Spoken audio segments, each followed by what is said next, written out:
नमस्कार दोस्तों, स्वागत है आप सभी का एक बार फिर से हमारे इस YouTube चैनल पर द सनातन विद्या पर। दोस्तों, पूरे 500 सालों के बाद बन रहा है दिव्य और दुर्लभ संयोग 29 सितंबर शुक्रवार पितृपक्ष पूर्णिमा। इस दिन यानी पितृपक्ष पूर्णिमा के दिन चुपचाप गाय को खिला दी यह एक छोटी सी चीज, रोड़पति भी होंगे करोड़पति, मिलेंगी सभी संकटों और कष्टों से मुक्ति, मृत्युदंड पितृदोष से तुरंत उनका खत्म, पूरे साल आपके घर में भरे रहेंगे। हमने धन के भंडार यूं कहें कि आपकी 7 पुश्तें तक करेंगी वो पैसों पर रहा है। दोस्तों, 7 पीढ़ियों तक बैंक बैलेंस बढ़ता चला जाएगा, दुख दूर हो जाएंगे और आपके पास आ जाएंगे सुख, आपके कदम चूमेगी। यदि आप 29 सितंबर यानी कि पितृपक्ष पूर्णिमा के दिन चुपचाप गाय को एक छोटी सी चीज खिला देते हैं तो यकीन मानिए आपके जीवन से तत्काल गरीबी समाप्त हो जाएगी, आपके पितर आपसे प्रसन्न हो जाएंगी। साथ साथ पूर्णिमा के दिन यदि आप इस उपाय को करते हैं तो भगवान विष्णु जी, माता लक्ष्मी भी प्रसन्न हो जाएंगी। तो दोस्तों, यदि आप चाहते हैं कि भगवान विष्णु जी, माता लक्ष्मी और साथ ही साथ आपके पितर आपसे प्रसन्न हो जाए और आपके ऊपर अपनी कृपा बरसाए और इनकी कृपा से आपके जीवन में कभी भी किसी भी प्रकार की कोई कमी ना हो, दोस्तों इस वीडियो को पूरी देखना है। पूरे 500 वर्षों के बाद ऐसा दुर्लभ योग बना है जिसमें किस बार जो पितृपक्ष गणपत की पूर्णिमा है, बहुत ही दुर्लभ योग में है। आपको लाभ मिलेगा यदि गाय से जुड़ी इन उपायों को करते, यकीन मानिए आपको 33 कोटि देवी देवताओं को धारण करने वाली दो माता की कृपा तो प्राप्त होगी। आपके पितर अभी आपसे प्रसन्न हो जाएगी क्योंकि इस दिन से पितृपक्ष की शुरुआत भी होती है जिसमें कि गाय से जुड़े इन उपायों को तो आप जरूर करें, आपको लाभ मिलेगा, गरीबी समाप्त हो देगी, पितृदोष दूर हो जाएगी और आने वाली 7 पीढ़ियों तक आपको लाभ मिलेगा इन उपायों को करने से। तो दोस्तों, कौन कौन से उपाय हैं, इस वीडियो के माध्यम से हम आपको वो ही बताएंगी। बहुत ही लाभकारी वीडियो है, वीडियो को मिस मत कर देना। यदि वीडियो आज की आपने मिस कर दी तो समझ लेना आपको बहुत ही पछताना पड़ जाएगा, इतनी महत्वपूर्ण लाभकारी वीडियो। तो दोस्तों, यदि आप चाहते हैं आप और आपके परिवार को फायदा पहुंचे, लाभ मिले, पितरों की कृपा बरसी, भगवान विष्णु जी, माता लक्ष्मी की कृपा बरसी, तो दोस्तों समय निकालकर पूरा वीडियो देखना। इस वीडियो में वह आपको उसी खास चीज के बारे में बताने वाले हैं जो कि आपको गाय को जरूर खिलानी चाहिए पितृपक्ष भाद्रपद पूर्णिमा के दिन। दोस्तों पूरा वीडियो देखना, लाभ आपको अवश्य मिलेगा। या दोस्तों, वीडियो पाक शुरू करें सबसे पहले तो आपसे रिक्वेस्ट करते हैं वीडियो को लाइक कर देना और सच्चे दिल से कमेंट्स बॉक्स में जय श्री विष्णु, जय मां लक्ष्मी और अपने पितृदेव ओम पितृ देवाय नम आवश्यक देना, जिससे आपकी समस्त मनोकामनाएं पूर्ण हो जाएं। और ज्यादा से ज्यादा वीडियो को शेयर जरूर करना जिससे कि और लोग भी इस वीडियो के माध्यम से बताए गए उपायों से लाभ प्राप्त कर सके। दोस्त आपको बता दें, हिंदू पंचांग के अनुसार आत्मा में आने वाली पूर्णिमा को हम भाद्रपद पूर्णिमा कहते हैं और पूर्णिमा की तिथि हिंदू धर्म में विशेष महत्व रखती है। बता दें कि भदभदा पूर्णिमा 29 सितंबर को है, इस दिन से पितृपक्ष की शुरुआत है तो इसे हम पितृपक्ष पूर्णिमा भी कहते हैं, जिसमें कि आपको अपने पितरों को प्रसन्न करने के लिए पितृपक्ष यानी श्राद्ध प्रारंभ होते हैं, श्राद्ध कर्म किए जाते हैं। तो दोस्तों, इस दिन साथ साथ भगवान विष्णु जी महतो लक्ष्मी की भी पूजा का विशेष विधान है और आपको बताना चाहेंगे कि इस बार जो पितृपक्ष बात पूर्णिमा है बहुत ही दुर्लभ योग में है, आपको लाभ मिलेगा जो भी आप उपायों को करेंगे। सब प्रथम तो गाय के उपाय बताने से पहले आपको बता देते हैं भाजपा पूर्णिमा के दिन आपको क्या करना है। इस दिन भगवान की आपको पूजा अवश्य करनी चाहिए और संभव हो सके तो इस दिन इकट्ठा कर आए और बदमाश कथा सुने और साथ ही साथ माता लक्ष्मी की विधि विधान से पूजा करें, भगवान विष्णु जी के साथ साथ मंत्रों का जाप करें और अपने पितरों का स्मरण करें, पितरों के निमित्त दान धर्म के कर्म करें। आप जो आपसे श्रद्धा सामर्थ्य के अनुसार यथाशक्ति के अनुसार बनी कुछ न कुछ दान धर्म के कर्म जरूर करें। आप अपने पितरों की आत्मा की शांति के ये पंडित दाम आप कर सकते और साथ साथ इस दिन किसी पवित्र नदी या पर सरोवर कुंड में स्नान जरूर करें। आप अगर कई पवित्र नदी में स्नान करना संभव न हो तो घर पर ही ना आने वाली पानी में गंगाजल की कुछ बूंदें डालकर मिश्रण करें तो लाभ आपको अवश्य मिलेगा। ध्यान रखना कि इस दिन अपने पितरों के निमित्त किसी जरूरतमंद व्यक्ति को या फिर ब्राह्मण को अन्न धन वस्त्र कुछ ना कुछ जरूर दान करें, जिससे आपके पितृ प्रसन्न हो जाएं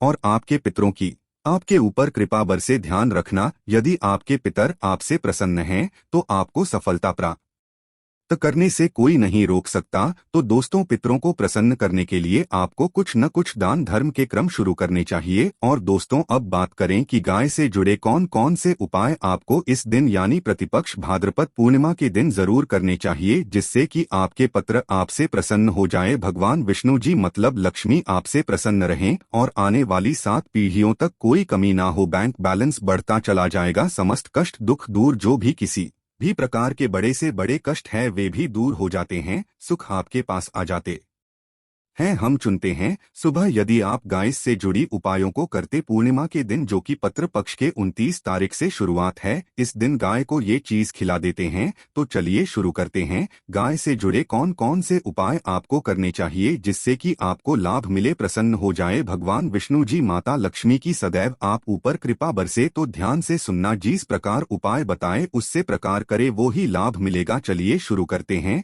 गाय से जुड़ी कौन कौन से भी महत्वपूर्ण उपाय है दोस्तों। सनातन परंपरा में गाय, गंगा और गायत्री का बहुत ज्यादा धार्मिक महत्व है। मान्यता है कि गो माता के शरीर पर 33 कोटि देवी देवताओं का वास होता है। गोमाता की सेवा एवं पूजा करने वाले जातक पर इन सभी देवी देवताओं की कृपा बरसती है। गोसेवा से न सिर्फ इस जन्म के बल्कि पूर्व जन्म के भी दोस्त दूर हो जाते हैं। प्रत्येक सुबह जब आपके घर में बहुजन बनना प्रारंभ हो तो सबसे पहले बनाई गई रोटी को आप गोमाता के नाम से निकाल दें और भोजन करने से पूर्व गोमाता को इस रोटी को खिलाएं। यदि संभव हो तो काली गाय को खिलाएं, यदि काली गाय ना मिले तो सफेद गाय को भी आप खिला सकते हैं। प्रत्येक पूजा और मांगलिक कार्य में गोमाता या उनसे जुड़ी चीजें जैसे गाय का गोबर, गोमूत्र, गाय का दूध अथवा गाय के दूध से बना घी अवश्य शामिल करें। इससे आपको पुण्य प्रभाव की प्राप्ति होगी। सनातन परंपरा के अनुसार जिस घर में गाय होती है उस घर से जुड़े सभी वास्तु दोष स्वतः ही समाप्त हो जाते हैं। किसी भी पूजा में गाय से प्राप्त पंचगव्य युक्त पदार्थ का उपयोग अवश्य शामिल करें, क्योंकि पंचगव्य के बिना कोई भी पूजा पाठ और हवन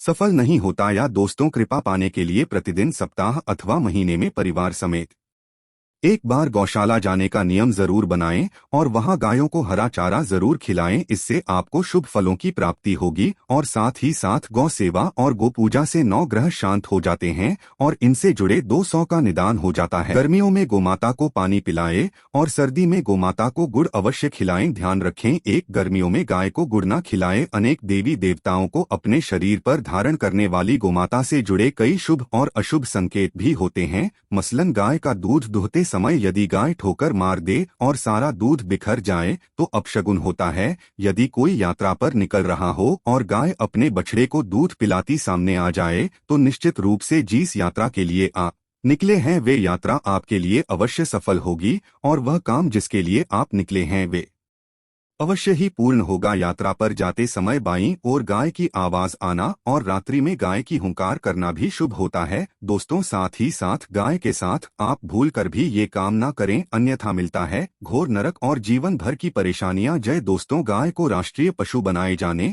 और इन्हें मौलिक अधिकार दिए जाने की बात हो रही है तो सवाल उठता है कि गाय जब भारतीय संस्कृति का अहम हिस्सा है तब भी गाय के साथ लोग खराब व्यवहार कैसे कर लेते हैं। गाय दर दर भटकती रहती है, भरपेट इन्हें चारा तक लोग नहीं देते। गाय जब तक दूध देती रहती है तो उनकी सेवा होती है और जैसे ही दूध देना बंद कर देती है तो लोग इन्हें उनकी किस्मत पर छोड़ देते हैं, सड़कों पर और गलियों में भटकने के लिए। ऐसे में गोवंशी जीवों को कोई डंडे से मारता है तो कोई उन पर पानी डाल देता है, कभी वाहनों से लेकिन ठोकर लग जाती है तो कभी बीमार होकर बेचारी एक गाय दम तोड़ देती है। ऐसे में जरूरत है इन बातों को जानने की कि गाय को लेकर शास्त्रों में क्या कहा गया है, गाय के साथ आपको कैसा व्यवहार करना चाहिए। या दोस्तों, गाय को कभी भी मारना पीटना नहीं चाहिए। शास्त्रों में गाय को माता का दर्जा दिया गया है। गाय को मारने पीटने वाला माता को मारने पीटने वाले के समान पाप का भागी माना जाता है। ऐसे घरों को नरक लोक में वर्षों तक कष्ट भोगना पड़ता है, अगले जन्म पशु योनि में मिलता है। कथा है कि गौतम मुनि ने गलती से गाय को डंडा मार दिया था जिससे गाय की मृत्यु हो गई थी और इस पाप से मुक्ति के लिए इन्हें वर्षों तक तपस्या करनी पड़ी। भगवान श्री कृष्ण जी ने बेल स्वरूप में आए व्रत असुर का वध कर दिया था, जिससे मुक्ति के लिए भगवान श्री कृष्ण को संपूर्ण तीर्थों को एक कुंड में बुलाना पड़ा और इस कुंड में स्नान से वह पाप मुक्त हो गई थी। या दोस्तों, साथ के साथ जो लोग पानी पी रही गाय को भगाते हैं वे घोर पापी के भागी बनकर नरक भोगते हैं, ऐसा पुराण में बताया गया है। जबकि जो लोग गाय के लिए प्याऊ और चारा बनवाते हैं वह महाभाग्यवान होते हैं। ऐसे लोग घोर पाप से मुक्त होकर स्वर्ग पा जाते हैं और बड़े ही धनवान कुल में जन्म लेकर सुख भोगते हैं। और साथ ही साथ आराम कर रही गाय को कष्ट देकर कभी भी उठाना नहीं चाहिए। कहते हैं कि जिस स्थान पर गाय बैठी है वहां से नकारात्मक ऊर्जा समाप्त हो जाती है। गाय के बैठने की जगह को जो लोग नियमित साफ रखते हैं वे पूर्व जन्म में किए गए जाने अनजाने में पापों से मुक्ति हो जाते हैं और गोलोक में स्थान पाते हैं। गाय को डंडा मारकर उठाना, पानी डालकर उठाने से मनुष्य पाप का भागी बनता है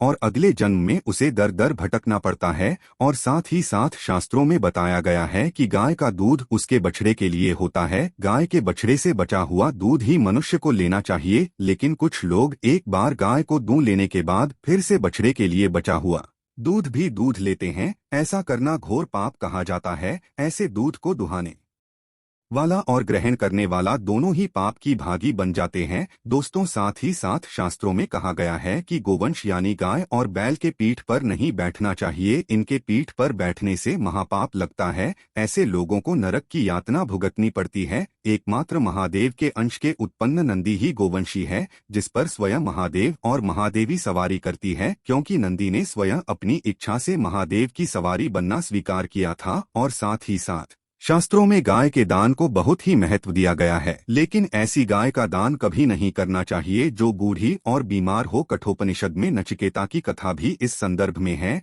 कि जिस नचिकेता ने पिता द्वारा बूढ़ी गाय को दान करने पर आपत्ति जताई थी, दूध देने वाली और बछड़े सहित जो लोग गाय का दान करते हैं वह महान पुण्य को प्राप्त करके स्वर्ग में इस स्थान पाते हैं। दोस्तों, साथ ही साथ सूर्य, चंद्र, मंगल या शुक्र की युति राहु से हो तो पितृदोष होता है। यह भी मान्यता है कि सूर्य का संबंध पिता से, मंगल का संबंध रक्त से होने के कारण सूर्य यदि शनि, राहु या केतु के साथ स्थित हो या दृष्टि संबंधी हो तथा मंगल की युति राहु या केतु से हो, इतना दोस्त होता है। इस दोस्त से जीवन संघर्ष में बन जाता है। यदि पितृ दोष हो तो गाय को प्रतिदिन या किसी भी एकादशी को या किसी पूर्णिमा के दिन या अमावस्या को रोटी, गुड़, चारा आदि खिलाने से पितृ दोष समाप्त हो जाता है। साथ ही साथ देसी गाय की पीठ पर जो कप उद कुबेर होता है वह बृहस्पति गुरु हैं। आठ जन्मपत्री में यदि बृहस्पति अपनी नीच राशि मकर में हो या अशुभ स्थिति में हो तो देसी गाय के इस बृहस्पति भाग शिवलिंग रूपी कुबेर के दर्शन करने चाहिए। गुड़ तथा चने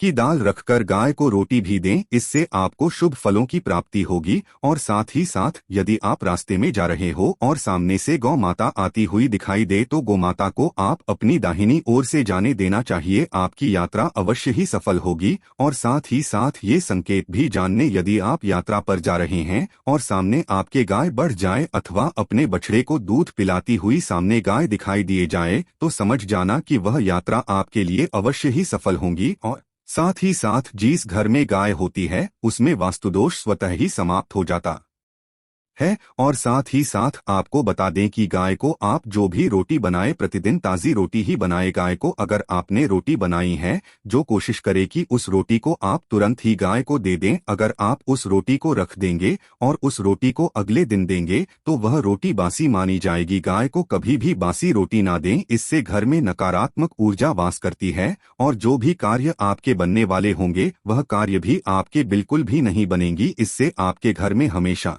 दर्द ऊर्जा का वास रहेगा और आप जिस भी कार्य को करेंगे उस कार्य में आपको हमेशा असफलता ही हाथ लगेंगी। इसलिए कोशिश करें गाय को रोजाना ताज़ी रोटी बनाकर खिलाएं और रोटी को बिल्कुल ना रखें, बासी रोटी गाय को ना दे। और साथ ही साथ सड़ी गली चीजें गाय को नहीं खिलानी चाहिए। कि घर में कोई फल है, कोई सब्जी है, सो जाए तो लोग क्या करते हैं, गाय को खिला देते हैं। नहीं, ऐसा नहीं करना चाहिए। ऐसा करने से यदि आप गाय को खिलाते हैं तो और आप पाप के भागी बन जाते हैं। आप बिल्कुल भी सड़ी गली चीजें गाय को ना खिलाए। और साथ ही साथ आटे की बनाकर उनके ऊपर हल्दी लगाए। इसके बाद आप उन 11 लोइयों को एक एक करके गाय को खिलाए। प्रत्येक लोई को खिलाते समय गाय के सींगों पर आप हाथ फेरें, पीठ पर हाथ फेरने, मस्तक पर हाथ फेरें, माता गाय की आप चरणों के स्पर्श करें। या दोस्तों, ऐसा करने से आपके समस्त कार्य बनने लगेंगे। जो दुख का समय चल रहा है वे भी समाप्त होगा। आपके जीवन में खुशी होंगी। और एक बार आप 7 बार गाय की परिक्रमा भी कर लें तो आपके समस्त कार्य ढोंगी। और साथ ही साथ आप गाय को जब भी रोटी दें, रोटी पर या तो आप थोड़ी हल्दी लगा ले या थोड़ा रख लें। अगर गुड़ ना हो तो आप थोड़ा मिश्री रख सकते हैं, थोड़ा घी रख सकते हैं। या दोस्तों, गाय को कभी भी सूखी रोटी ना खिलाए। सूखी का मतलब गाय को जो रोटी रखें खिलाए उस पर कुछ ना कुछ रखकर खिलाए। हल्दी रख ले, गुड़ रख ले, मिश्री, घी, अब जो भी रख ले, मतलब खाली रोटी नहीं खिलानी है। ध्यान इस बात का रखें जब भी आपको सुबह फलों की प्राप्ति होगी। या दोस्तों, ये थे गाय से जुड़े कुछ महत्वपूर्ण उपाय को छुपाते जिन्हें आपको ध्यान में जरूर रखना चाहिए। या दोस्तों, वीडियो अच्छी लगी हो तो वीडियो को लाइक करें, ज्यादा से ज्यादा अपने दोस्तों में शेयर करें। चैनल पर नए हो तो चैनल को सब्सक्राइब जरूर कर लेना। धन्यवाद।